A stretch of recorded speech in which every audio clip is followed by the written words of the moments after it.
Hello my dear viewers, আসসালামু আলাইকুম। Welcome back to my channel আরবিলাতাস কিচেন। আজকে আমি আপনাদের জন্য নিয়ে এসেছি খুবই ইয়াম্মি এবং সুস্বাদু একটি ফুড রেসিপি। আমার আজকের ফুড রেসিপিটি হচ্ছে স্পেশাল চিকেন স্যান্ডউইচ। তো আজকে আমি আপনাদের খুবই সহজ পদ্ধতিতে স্পেশাল চিকেন স্যান্ডউইচটি তৈরি করে দেখাবো। তো এই চিকেন স্যান্ডউইচটি তৈরি করার জন্য আমি এখানে কিছু ফুড ইনগ্রিডিয়েন্টস নিয়ে নিয়েছি।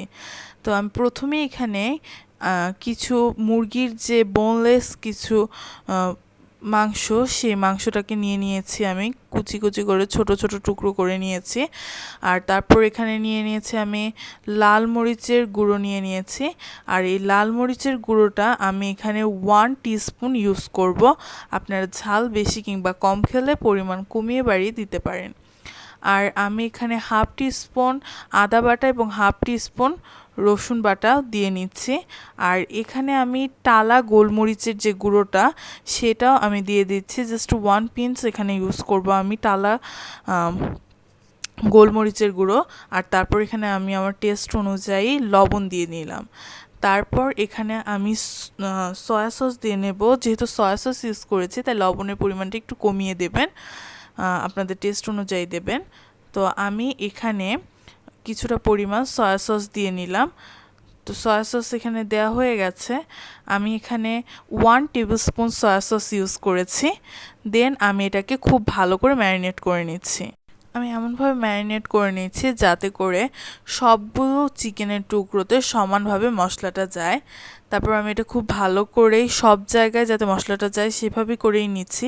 তো আমার ম্যারিনেট করাটা অলমোস্ট কমপ্লিট। তো আমার এই ম্যারিনেট করা চিকেনটাকে আমি 1 ঘন্টার জন্য রেখে দেব, তাই আমার পিস করে রাখা এই চিকেনগুলোর সবগুলোতেই খুব ভালো করে মশলাটা প্রবেশ করে।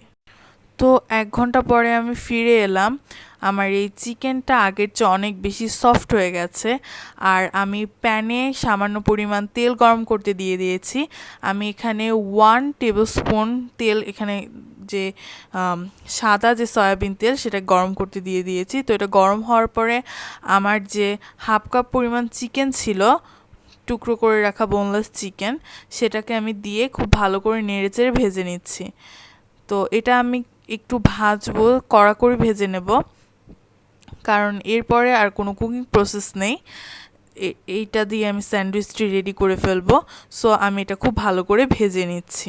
তো এগুলো আমি খুব ভালো করে উল্টে পাল্টে বেশ ব্রাউন করে ভেজে নিচ্ছি এবং এইটা ক্রিপসি করে ভেজে নিয়েছি। দেন এখানে আমি 2টো পাউরুটি নিয়ে নিয়েছি। আর এই পাউরুটিগুলোকে আমি স্যান্ডউইচ যেহেতু বানাবো তাই সাইড থেকে ব্রাউন কালারটা কেটে আলাদা করে নিচ্ছি। তো এইভাবেই আমি প্রত্যেকটা চারপাশ থেকে এই ব্রাউন কালারগুলো কেটে আমার যে স্যান্ডউইচের যে ব্রেডটা যেভাবে রেডি করে ঠিক সেভাবে আমার এই ব্রেডটাকে আমি রেডি করে নিচ্ছি। তো আমার কাটা হয়ে গেছে। দেন আমি এখানে নিয়ে নিয়েছি আমার হাতে তৈরি করা মেয়োনিজ। এই মেয়োনিজটা কীভাবে তৈরি করতে হয় সেটা আমার চ্যানেলে আছে, সেটা আমি ডিসক্রিপশন বক্সে দিয়ে দেব। আর আমি যে চিকেনটা রেডি করলাম তার মধ্যে আমি এখানে মেয়োনিজটা অ্যাড করে নিচ্ছি। দেন আমি এখানে মেয়োনিজ অ্যাড করে নিলাম 2 টেবিলস্পুন মেয়োনিজ অ্যাড করে সেটাকে আমি খুব ভালো করে আমার এই ভেজে নেওয়া চিকেনটার সাথে মিক্সড করে নিচ্ছি। তো এখানে মিক্সটা হয়ে গেছে।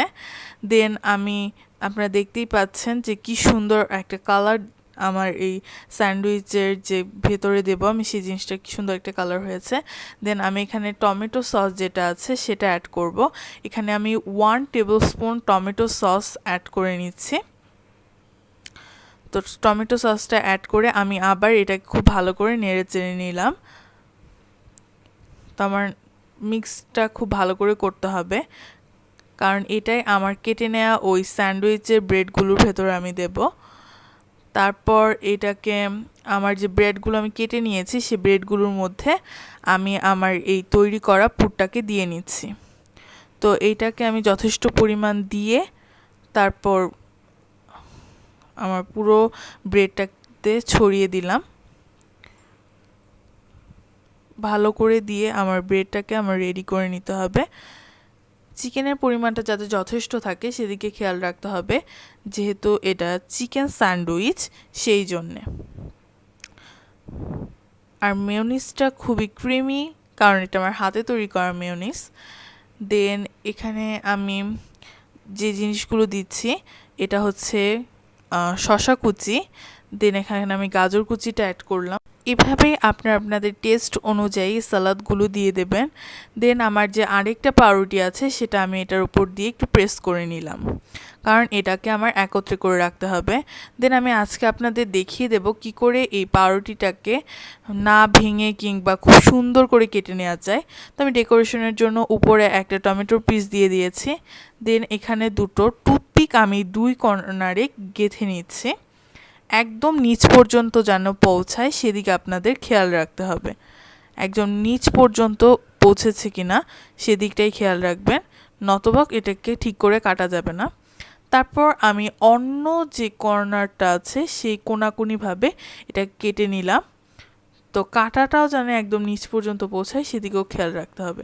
তারপরে দেখুন কি সুন্দরভাবে আমি কত স্মুথলি আমার এই স্যান্ডউইচটাকে কেটে নিতে পেরেছি। তো আপনারাও এইভাবে কেটে নিতে পারেন। তো অনেক সময় দেখা যায় যে স্যান্ডউইচটা এভাবে কাটতে গেলে ভেতরে পুরটা বেরিয়ে আসছে, এভাবে যদি আপনারা টুথপিক গেঁথে করেন তাহলে এই ধরনের কোনো সমস্যার সম্মুখীন আপনাদের হতে হবে না। আমি অ্যাকচুয়ালি এটাকে কেটে এই কারণেই আপনাদের দেখিয়ে দিলাম, আপনারা যে কোনো ধরনের স্যান্ডউইচ এইভাবে কেটে নিতে পারেন। এক্ষেত্রে আপনাদের স্যান্ডউইচটা একেবারে রেস্টুরেন্টের স্যান্ডউইচের মতো দেখা যাবে।